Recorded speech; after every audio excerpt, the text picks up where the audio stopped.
PT Core Writing Task 2 requires you to write at least 100 words, and this is where you get all your marks or lose all your marks. This task carries way more weight than Task 1, and Task 1 is the summary. Summaries always differ. We're going to make another video on that, so tune in to this channel and subscribe for that content. For now, we're going to look at a typical PT Core question. We're going to look at the best templates, the best strategies and structures you can use to get the full marks and a CLB 10 in your PT Core exam.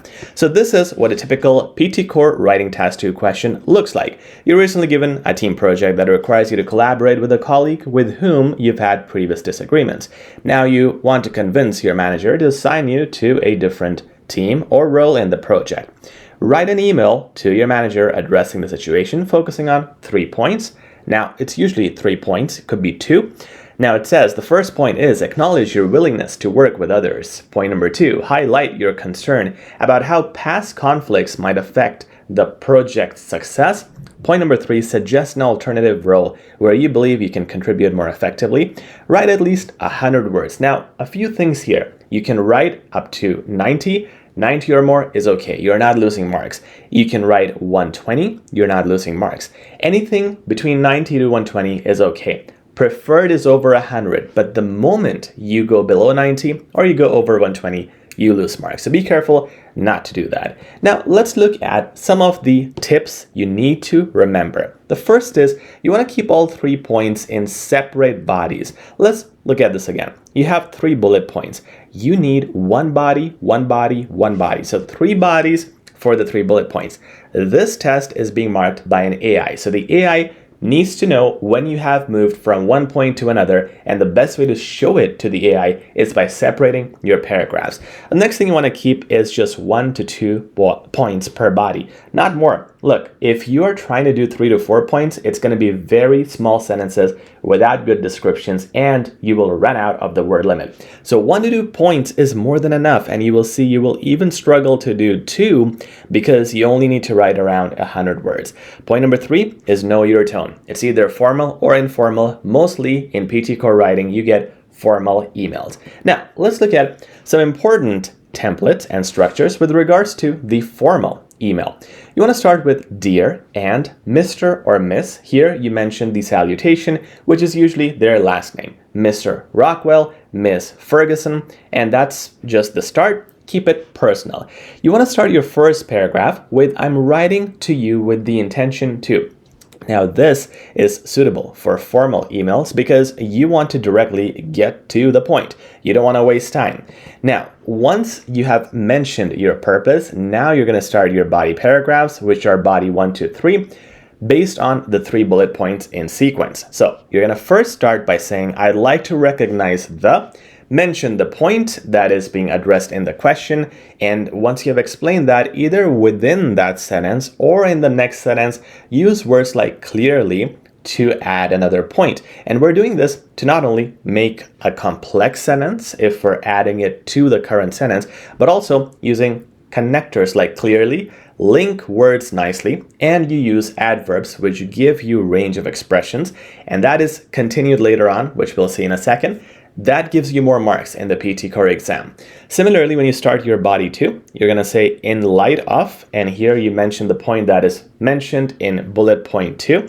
Explain that in one sentence. It's good enough. Sometimes you need to make small bodies to reach the word limit and not exceed it. Now, when you go to the next point, you want to say proceeding to. So you mention proceeding to, mention one clause, then use a semicolon, and then mention the other clause. So we're using clauses here in order to separate 2 points.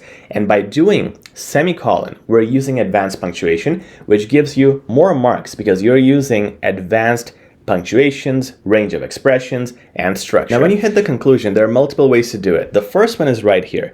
Your thoughtful attention to this matter will be greatly valued and appreciated. Very general, and you can use this in many formats, many question types. The next one is, I trust that my recommendations will lead to swift action on your part. The third one is anticipating your prompt reply. I'll eagerly await your response. All of these are great ending sentences with highly advanced words and phrases that you can use copy paste for your ending or concluding paragraph.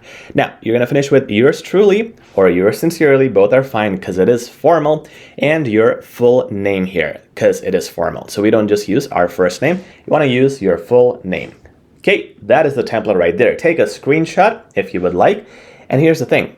Here's an offer for you. If you would like the best PT Core mock tests for free at HZad Education, we're giving them out for free. All you got to do is comment down below PTE Core in the comment section, and we'll grant you the access and give you all these steps to access it without paying anything, and you'll get instant access as well.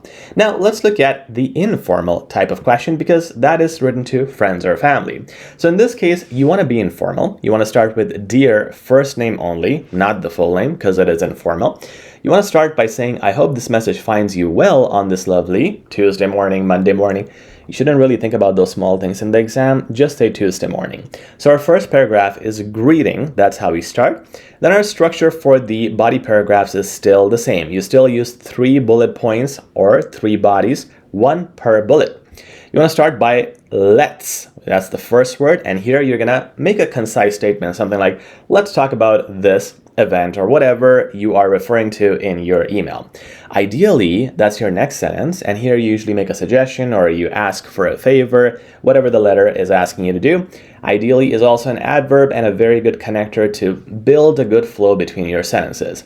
Next thing is given that. When you start a sentence with the word given that, you are making it complex, because you usually say, given that I have a lot of work to do today, comma, I will not be able to come to the party. So you are having 2 words here, or 2 clauses I should say, and that makes it a complex sentence because you're using 2 in 1. 2 clauses in 1 sentence. So that will easily help you summarize a lot of information and also give you the marks for the complex sentence. The third body should start with on that note. And this is a great flow because from body 2 to body 3, you say, okay, da-da-da, and on that note, I want to add further, or I want to say this, or we need to whatever the bullet is asking you to do. So it builds a great flow. They're great connectors, and they are advanced words with a variety of usage. Finally, with your conclusion, you're going to say something like this. Now, that's everything's settled. Don't forget, and by the way, when you see this comma, and there's a clause here, and there's a clause there, this is a complex sentence, 2 clauses in 1 sentence. Don't forget to look after yourself. Use exclamation marks whenever you can, like here. They give you marks for advanced punctuation. Because it is informal, you need to use advanced punctuation, but in an informal way where you can use expressions like surprise expressions, anger, or love, and you can use exclamation marks exactly to do that. Now, sending lots of love to the kids, they always have kids, just say that, or to the family, or to Sarah, whoever you want to send your love to. Keep it informal. Basically, you have a greeting at the start, greeting at the end. No purpose is mentioned at the start. We start with greeting first. And then your 3 body paragraphs. Finishing off with best wishes. Finally, the last thing is going to be your first name only, not the full name, because this is informal. You can pause the video, take a screenshot. That's the template for your informal emails. Now, let's look at the sample answer for your formal email using our template. Let's go back here. And here we go. So I'm gonna move the screen and I'm gonna show you the formal sample, and also the informal sample is gonna be on your screen. Check it out, and also please like, share, and subscribe. We really appreciate it.